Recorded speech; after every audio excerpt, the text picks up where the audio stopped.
Gosh, have you ever witnessed a frightful killer whale attack at SeaWorld? What about the fabled attack of Tilikum at Sea Land of the Pacific? While their playfulness during performances are as magical as Disney World, the interactions between trainers of SeaWorld and their orca counterparts have been noted as the worst marine animal attacks. So today, let's take a look through the secret history of different ocean amusement parks and their most notorious killer whale attacks. Number 1, the Kelly Burn incident. If all the SeaWorld encounters that have gone wrong are like the dinosaurs from Jurassic Park, Tilikum is without a doubt the T-Rex. The first of the attacks took place when Tilikum was a young calf at a small Canadian theme park called Sea Land of the Pacific. There, he was reportedly used to being bullied by some of the older orcas, a habit which caused him to grow up aggressive, eventually resulting in an incident where he snapped at his trainer, Kelty Burn, while an audience watched on in horror. According to eyewitness reports, the 21-year-old had accidentally slipped into the still giant juvenile's pool when she wasn't supposed to, and in response, the whale bit on her leg and started to pull her underwater repeatedly while she screamed for help. As you can imagine, having thousands of audience members watch a young trainer being attacked in front of them was bad business for the park, so it closed the following year. But instead of releasing Tilikum like they normally when they sold him to SeaWorld Orlando, here the trainers and staff were once again kept uninformed of Tilikum's unusually aggressive nature, causing another loss of life in 1999, when the bull orca had grown to size number 2, the number 2 Daniel Dukes incident now. While the first attack took place in broad daylight with hundreds, if not thousands of witnesses, what makes the second attack so scary is that there was reportedly not a single witness of the horrors that took place in Tilikum's pool. You see, on the morning of July 7th, 1999, trainers at SeaWorld Orlando walked in on an unidentified body floating on the surface of Tilikum's pool, and according to some reports, the body was so severely damaged that the onlookers weren't even able to determine if the body was that a man or woman. As it turns out, a 27-year-old homeless man named Daniel Dukes had somehow found his way into the orca hangar and jumped into the worst pool possible. While no footage was ever released, the autopsy revealed that Dukes had been dragged into the pool and mutilated repeatedly by the angered whale number 3, the Dawn Brand number 3 show incident. While Tilikum had been involved in 2 brutal attacks, the officials at SeaWorld had been careful to prevent their bull being released or worse, put down.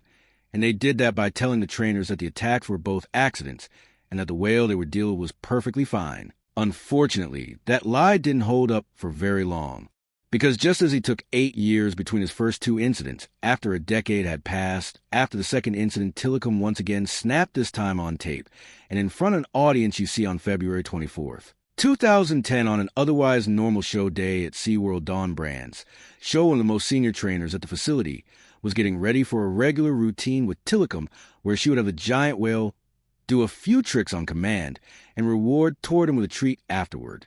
Unfortunately for her, however, Tilikum was not going to cooperate. That day, you see, while he did perform well for the first few rounds, while the trainer was encouraging and patting his head, afterwards something inside the whale snapped again, causing him to grab a hold of Brancheau's ponytail and yank her into the water. What followed next horrified everyone watching as the giant 6-ton behemoth violently thrashed her around in the water before eventually pulling her deep underwater, causing her to drown. The worst part about this story is that the whale wasn't at fault either, as he'd been abused by both the park's conditions and other whales throughout adolescence.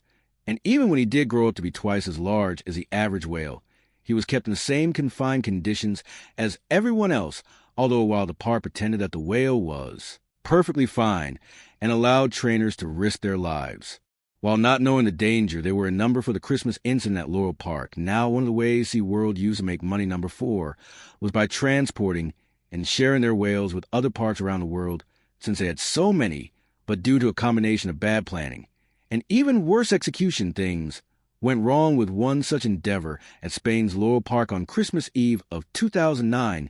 You see, over the past year, SeaWorld had been building up to loaning 4 of their orcas to the Spanish park, but they didn't take the time to properly train the performers at the park, and one of those trainers was a man named Alexis Martinez, who was 29 on the fateful day that the infamous incident happened. You see, while trying to train the whale something he had never done.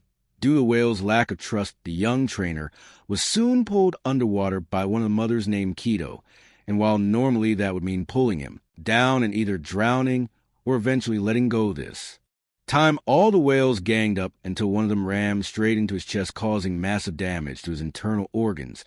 According to one report, his chest was reported having been caved in due to the force of the impact, and according to another one, there were even some bite marks on the young trainer's body, suggesting even more damage than previously imagined. Number 5, Ken Peters' near-death experience now, while number 5, the instances we mentioned earlier have definitely been cases of unexpected attacks where the victims weren't able to respond in time. By contrast, if the trainer does get to react and is experienced enough, the situation can sometimes be turned around. That is what happened to Ken Peters in 2006 during a show at the San Diego SeaWorld.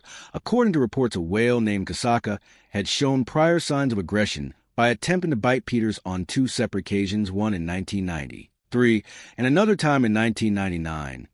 This is probably why, when during the show Kasaka got agitated by the cries of her young calf and grabbed Peters, he was prepared. Instead of thrashing around, he focused on maintaining his breathing, as the whale repeatedly pulled him to the bottom of the pool, keeping him there for almost a minute each time.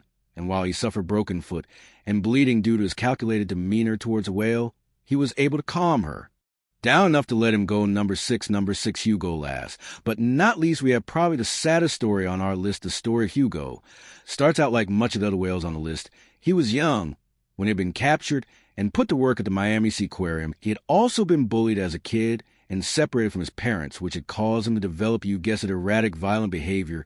This resulted in a bunch of incidents where he tried to attack and harm his trainers. In fact, the problem got pretty well known, as one of the park's administrators once admitted that the whale made what appeared to be direct efforts to harm the human performers. In one instance, one of his trainers had been left with teeth marks on his cheeks after an activity in which he had to place his head in an orca's mouth, causing him to need 7 stitches on his face. In another instant, trainer Chip Kirk was attacked by the whale, leaving him with a scar on his arm, while others across the creature's life suffered things like unprompted lunges and torn suits. But the most tragic part of the story is that for the most part, the whale's aggression was actually directed toward himself. According to reports, a young male repeatedly used to ram into the container's walls at full speed in an attempt to hurt himself. And finally, one day, his skull gave and causing a brain aneurysm that ended the young bull's life. That was horrifying. Was an outro. Who takes the blame, orcas or trainers? Let us know down below, and don't forget to check out some of the most thrilling animal encounters of the North. But until then, this is the Wild Vault.